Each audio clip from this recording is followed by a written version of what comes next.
Hi there! In this lesson, we'll be talking about making negatives with modal verbs. We learned that we use modal verbs of obligation to indicate things we are required to do.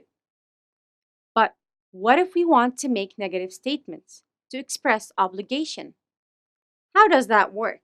Let's have a look at some examples. My uncle must go shopping with his family this week.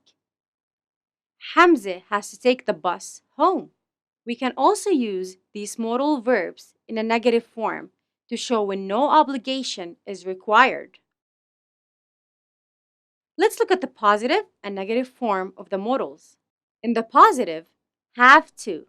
In the negative, I, you, we, they don't have to, and he, she, it doesn't have to. In the positive, should.